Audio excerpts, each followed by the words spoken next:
بسم الله الرحمن الرحيم. بسم الله الرحمن الرحيم والصلاة والسلام على أشرف المرسلين. رب اشرح لي صدري ويسر لي أمري واحلل عقدة من لساني يفقهوا قولي. Welcome everybody, and the reason I have called for today's meeting is really to go over MIH restructuring and also all the latest development that are taking place. And I would always love to keep everybody aware of the whole situation and scenario, because I will always take you as a team that have to understand and feel whatever changes and developments that takes place in the group. And before I start that, I would first of all like to take you a little bit to my history so that you understand who are the management in MIH, and you should have the full trust that every decision that is made in this group is made with a very highly qualified management that understands the right path of this group and the vision that we're always looking for. It is not an arbitrary decision that we just throw it from our mind. No, everything that is really been planned and done, we do it very truly, and we study it carefully, and we don't really jump immediately to conclusions. We take our time to do whatever we believe has to be done. When I started my career, 94, in 1994, August of 94, I graduated from the US, and I went and got the first job in a national company for sponge and plastic. And I want to take you into 3 levels of experience. One is in the industrial, and the other was the first international trading in PIL, and the last was in the newly establishing a group. Okay? In national sponge for plastic, as a fresh graduate with zero knowledge, no experience, after 6 months, I took over a company as a GM. And I was managing 1,600 employees. Suddenly I found myself, after 6 months, that I have to manage 6 plants, sponge, corrugator boxes, and PVC pipes, injection blow molding, and tissue and recycling. 6 plants with 1,600 employees. And the first thing I ask myself, when I want to take the full responsibility over that plant, how do I really get, first of all the 1,600 employees involved in my dream at that time in the factory, to bring this factory up to the maximum efficiency and reach the goal that it has to reach. You have to make sure that everybody has to communicate all the way to the top efficiently, and everybody has to do his job right. And it was the most difficult factory in the group. And I told my father at that time, if you will put me in a place, I want you to put me in a place which is with a very big mess and not a very stable plant, because I want to make sure that whatever gets done, corrected, I can feel it, I can sense it. I didn't want to go for a plant which is a very nice, controlled well, like the biscuit factory, which is really has been in a very high standard. That's not the place I want to learn and show my own experience that I really want to learn and put it back immediately. 1,600 employees was the first challenge, how to manage them.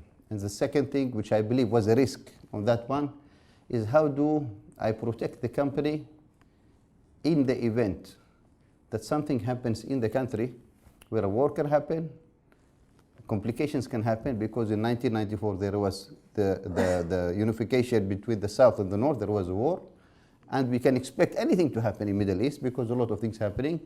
And I wanted really to make sure that the expatriates in NCSPI to be in the very low level, because in a war everybody leaves the country and we don't want the factory to stop. So I wanted to make sure that the expatriates in NCSPI has to be in the very low side.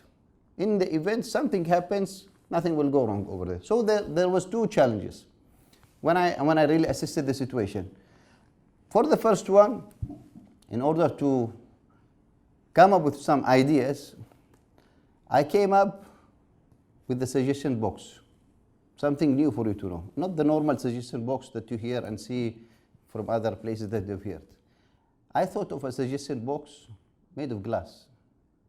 And that glass box is to be kept in every entrance in every plant. And the key for that box is only to be kept with the GM. Nobody. No deputy, no HR, nobody. Only the GM has the keys on that part. And that box was the power I really wanted to exercise in the whole factory. Because you know, when I came new, I would always hear people coming to me from the plant trying to give me some information. This guy did this, that one did this, and I don't want this to happen. I don't want to start opening my ears to people because that's not the right way to build up an organization of that part. So I wanted the power to start coming from that box, the glass. Why is it made of glass? Why not wood? That one. A glass, because when I walk in, every morning, early in the morning, 5 o'clock I go there, and I see the glass, it's very transparent. You can see any letters there immediately. And the key is always in my pocket on that part. And when anybody puts his own paper, he wants to see how fast it went out of the box immediately. Not like a closed. It has to be very transparent to us as a management there and to the employees. And it took me 1 full week to sit with the 1,600 employees because we had to break them into shifts. They're quite big. In order to tell them how important is that box to be to get this plant in place and get everybody involved, 1,600 employees properly. Of course, in the factory, there are a GM, deputy, plant managers, shift manager, a lot of people to supervise. But the whole idea is everybody doing his role right or not. That was the whole idea that I wanted to get. Not that anybody will come and tell me, I will put a paper that I need help, I need this. That's something we don't entertain. We talk about any issues relating to the management or anything that is going to improve the productivity of the factory, the plant, or improve the profitability of the plant. So what has happened, I'm trying to go short because I need to go to the next one. The first time we put it, after the 1 week lecturing that I did, the first paper that was put in the polyethylene plant, and I still remember, it was early in the morning, 6:15. It was the first paper that was dropped when I walked in and I saw it, and I was very happy to see the first paper in that box. I took it immediately, and I read it, and it was somebody who was complaining in one of the plant that his trolley is broken and he could not move the pallets, and he has complained to the supervisor, and his back is having problem. You know, normal complaint. So I immediately reacted. I just got it from the box. I moved myself as a GM, went to the stores to check whether they have the trolley. It was not there. Then I ordered it immediately within 1 hour from the next plant, from the biscuit plant. I need trolleys to come immediately. Within 2 hours, the trolley was in the plant. Then we took the proper investigation. Who's the manager? Who's the shift manager? Who has not attended to this? Whole thing went on. And it was a word of mouth. One guy spoke, and it was, I'm telling you, within the next day, the paper started building up. Immediately on that part. Then we started immediately attending to all the comments. After my challenge is to get that bunch of papers that are coming down is to be reduced later on after a while, because we have to attend. Supervisors, everybody gets worried, they don't want any complaints, and so on and so forth. You know, they start doing their job right, and the whole thing goes in. In conclusion, in 1 month, let me put it in a month, everybody who was sitting in every shift knew that if he doesn't do his job right, nobody has to walk to me all the way to the GM's office. It's only that small box. If you don't do it right, you will be, you know, things will be taken care from that part. And it went well. And that was the way to manage 1,600. We have a lot of issues. I'm just going to the point. About the expatriates, 1,600 employees. During the period that we worked, we had only 57 expatriates from the 1,600. That was the minimum that we wanted to keep. And not to keep that we needed them. We wanted to keep them only for the sake of training. They're good experts, but we wanted Yemenis also to learn next to them. But if the day comes, they decide to leave, it's okay. People can manage to handle all the serious situations on that part. This was in the industrial. When I went to Malaysia, Pacific Interlink, and we did the trading, that was the first exposure to international trading. Same thing I asked myself when I took over PIL, Pacific Interlink. What is the risk in this company? What sort of risk I should be expecting? Very high risk, not the normal trading risk. And the risk that I could see after I got a little bit of exposure is that in the palm oil industry, I've kept hearing people moving from one company to the others. It happens. Some senior managers will move from Quark, go to IOI. And maybe some people will move from IOI, go to Penn Century, or go to Sime Darby. That's a normal behavior, where people in senior positions will keep moving. And of course, when somebody moves from one company to the other, the next thing what happens? Most of the business, if not the majority actually, moves from one company to the other, because the guy who moves as a senior trading manager, when he goes, he takes all the clients. You know, it's a commodity, it's not a brand. Okay, so goes to the next one. So my risk was that how do I secure that it doesn't happen to me if I go and build up clients in PIL, and tomorrow my managers betray me, and they get better offers, not betray me, but they get better offers, and they move all my efforts to the other side. That is the highest risk I could see. So what I decided to do, we built it at the palm oil. It was 200,000 tons per annum. We have reached up to 2.5 million tons in 5 years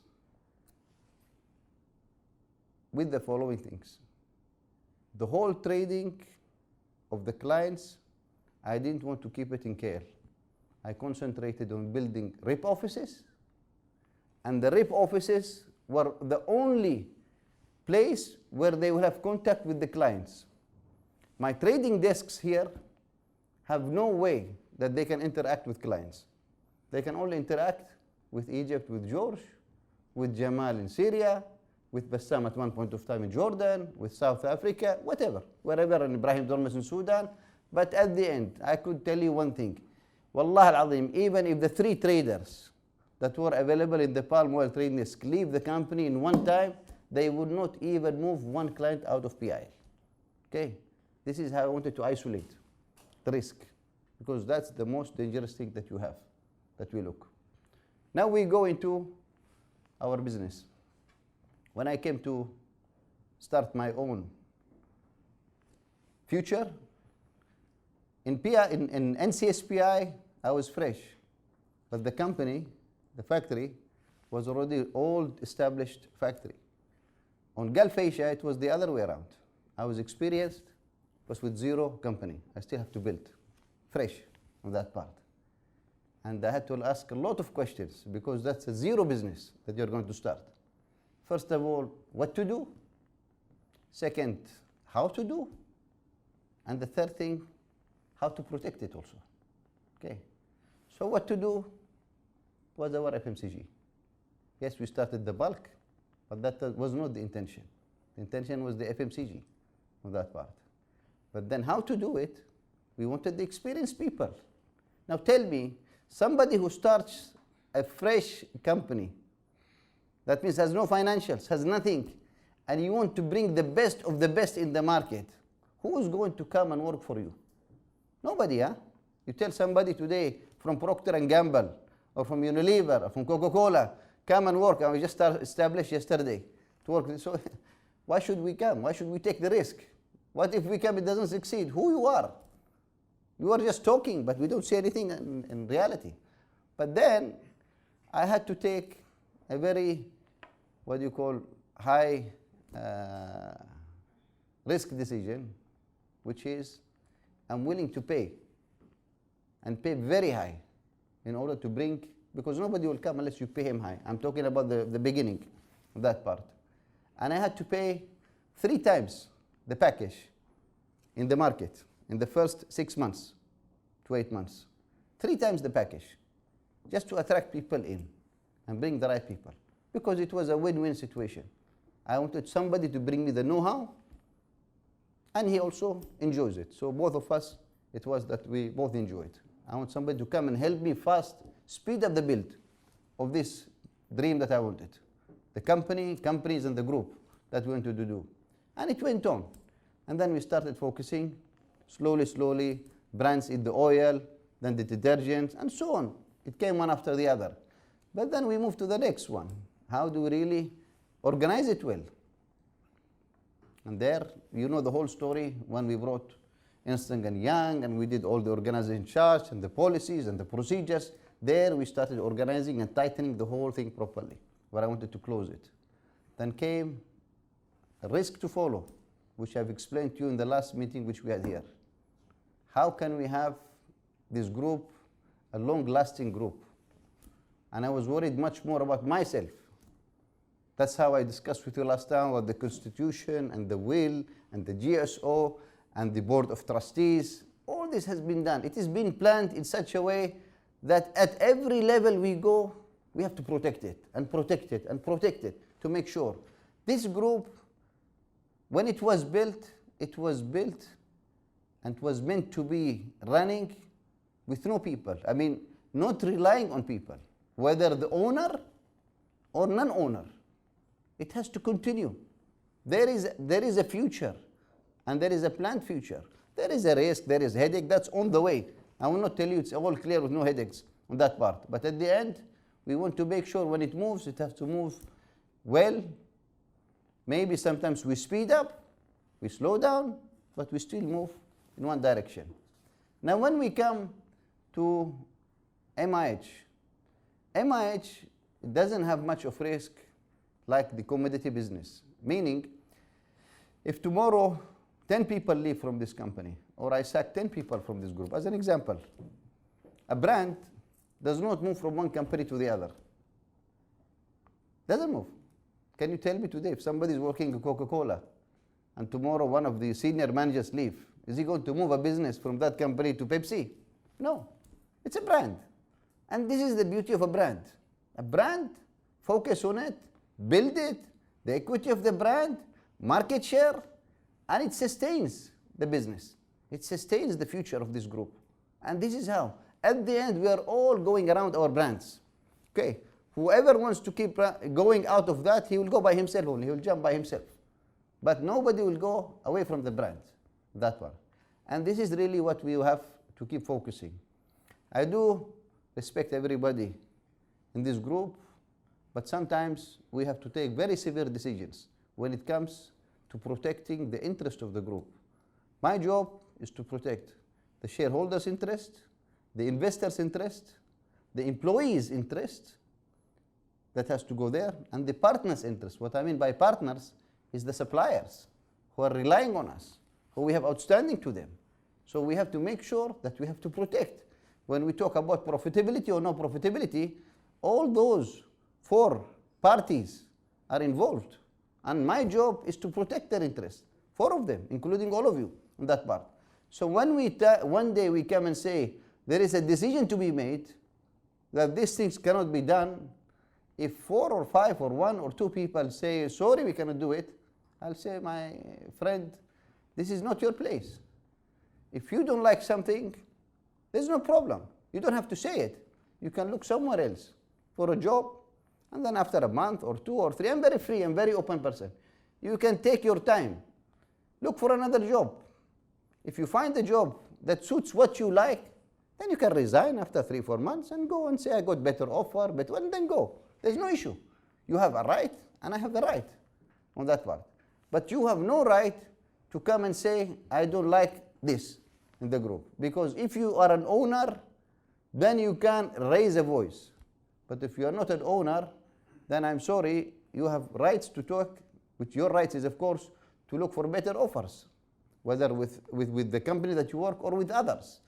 But whatever we do as a management, everybody has to have a full trust that we always do it for the benefit of everybody. It would never be for the benefit of one party. I can tell you this, because if we always look one direction, one side, and we don't look into the other side, then I can tell you, of course, there will not be a balance and it will fall down one day on that part. So we have good people, we have experienced people. We are trying now to focus much more in other things which we missed. In our side, in MIH, I can tell you honestly, there was a lot of, not a lot, there was some weaknesses which we could spot during the last months, mainly in the purchasing department. And if we don't purchase properly and we do proper sourcing for our products, then I can tell you we will keep doing cost cutting, employees cutting until we close shop on that part. We have to look into how efficient we are in doing our purchases. We have to develop our sources. We cannot have only one factory, for example, for a product. There has to be 6, 10, 15, 20 factories for one product. When I want to buy, for example, a diapers or a detergent, I need to see 7 to 10 suppliers that I can get offers from them. I have to be getting the lowest deal with the volume that I'm trading with on that part. But I cannot work with one supplier and always with that supplier and not get the right price. We find ourselves that we are buying at very high levels. And how will you make money? You will not make money. You will make loss. And then we go back to the other side, cost cutting. But my friend, come on, I cannot go and look for those poor people down there cutting $300, $500, $600, when if you source right, you can reduce our cost by 30%. You can increase our profitability by 30%. I just found by coincidence, at one point of time, one friend came to see me last week, where he was telling me, Mr. Marwan, I wanted to buy the diapers from you, and the price was 100% higher than what I saw from Turkey. I said, are you serious? It's 100%. So I just kept quiet. Then I start checking. I said, come on. When I checked with the people who are responsible for the purchasing, I said, have we sourced from Turkey for the diapers? No, we have not sourced. Now, I don't care that guy will say 100% or whatever. Let me say he's bluffing. But let's say it's not 100%. Let's say it's 20%. 20% is a lot. It's not a small when you talk about a big business on that part. That means I have been wasting my time, wasting my effort, putting pressure on everybody in this organization to cut cost, because I cannot make proper profits because I have a very poor purchasing department. Very poor, that one. And the person or the people, whoever is doing the job over there, is getting his salary, getting everything, and he doesn't want even nobody to touch his salary, and everybody go to hell. We cannot, this is unfair, unjustifiable to everybody, whether to me or to the people working there, because at the end the pressure goes back to the employees and everybody. So anyway, it doesn't matter. Maybe we learn. We are still at the learning stage. So what we decided now, my focus, the heart of this group, is the purchasing. The second is the marketing on that part. These are the most two things that I look. Everybody is important, but these are the most important. We are bringing two people now, and they are very highly expert, Mr. Samer and Mr. Salah Al-Hakimi. These people were with a supply chain background. One of them was in LNG, in the gas and oil, and he was Samer, who was going to take the replacement of the CEO of supply chain, and the other guy was also on the supply chain in NATCO with HSA for many years. They are very highly qualified. And those two, I decided to make two, not one. One is to be in office, and the other one to be outstation. They have to be traveling a lot, going to Turkey, going to South America, going to China, but somebody has to be moving around, visiting suppliers, developing suppliers, and the target is really to get a proper sourcing with enough numbers that we can really build up proper margins.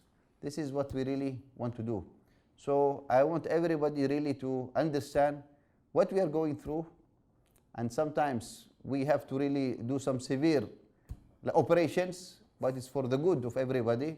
But I can tell you there are some people I'd really like to thank and appreciate their friendship and brotherhood that I had, like Mr. Anan and Mr. Rahman. They were good as a friend that we talk, and I always respected them, especially during the years that we spent in PIL, or even during these years. Brother Maher was also one of the people that he was with me from day one, and I can say he was a very genuine person at every level that we were working the business.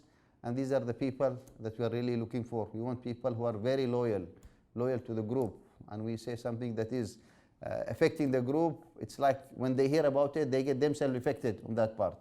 So I wish everybody understands and gets clear that the management of MIH knows what it's doing. We know what we are heading. We have a vision, we have a mission, and we will reach, inshallah, what we want sooner or later. We will be delayed. If it's going to take me, supposed to take me 3 years or 2 years, maybe we'll delay it by another year. But we will reach to that point. I am not going to let it go. I have just to make sure to remove anything that is out of the way. Whatever is going to disturb us, I have to move it out and make sure we move on that part. So I thank you very much, and I wish all of you the best. And inshallah, this group will progress as fast as we can say. Wassalamu alaikum wa rahmatullahi wa barakatuh. Thank you.